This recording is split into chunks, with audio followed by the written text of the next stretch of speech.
Hello again, and welcome to the second lesson. This is Borahla here.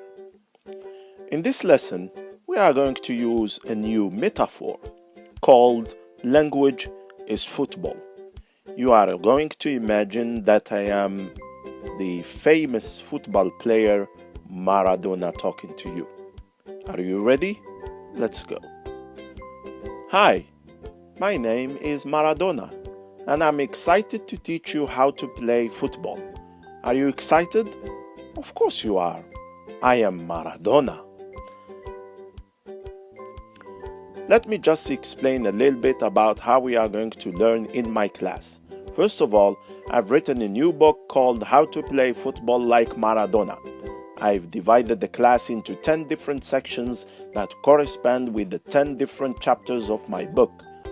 Sounds fun, right? Each chapter is 100 pages long, and in each chapter, we'll go over 100 rules. For example, in chapter 1, we will learn 100 rules for how to dribble.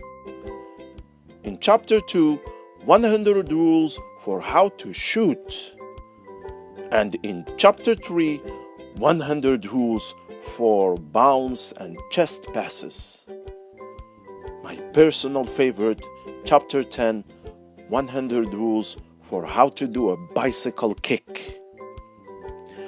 I will give you a test each Thursday to go over the 100 rules of each of these chapters just to make sure you all know how to do every rule.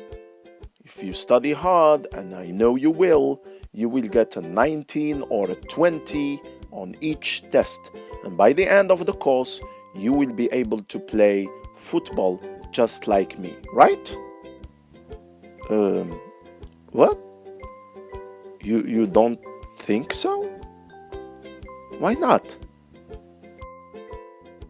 Alright, the real Maradona would never have made the mistake you just saw me acting.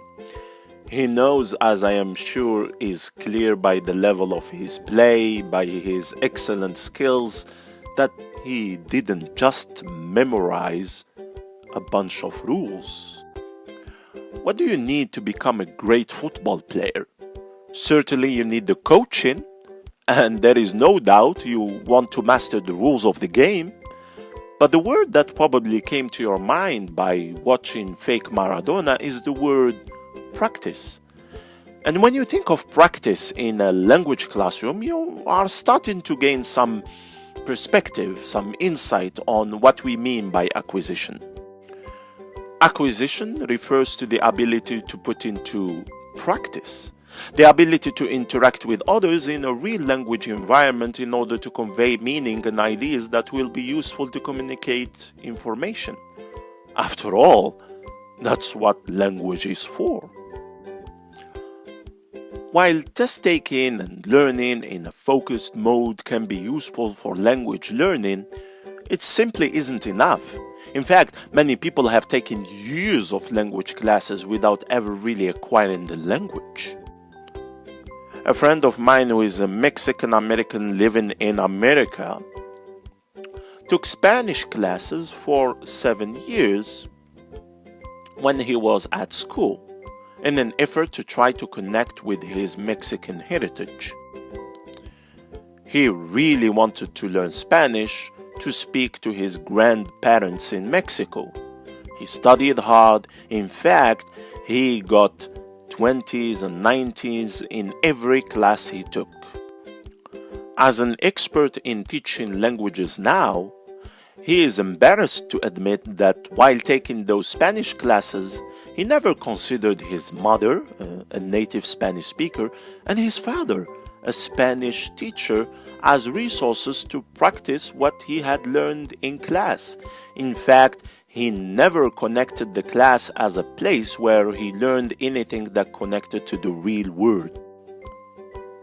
He now sees that as a wasted opportunity and a lack of understanding. So your job as a teacher is not only to teach language through grammar rules, drills, and worksheets, but to encourage students to have opportunities to practice the rules and language you give them, and not just once, but many times. Just like football, acquired skills are those that fade, that is, go away over time, meaning that if you don't use it, you lose it. And just because you teach it doesn't mean they learn it. Learning the skills to actually use languages comes through practice. Perhaps a simple rule of thumb to help you fight the problem of practice is the 80-20 rule. The 80-20 principle suggests that practice should be the majority of what is learned in class, 80%.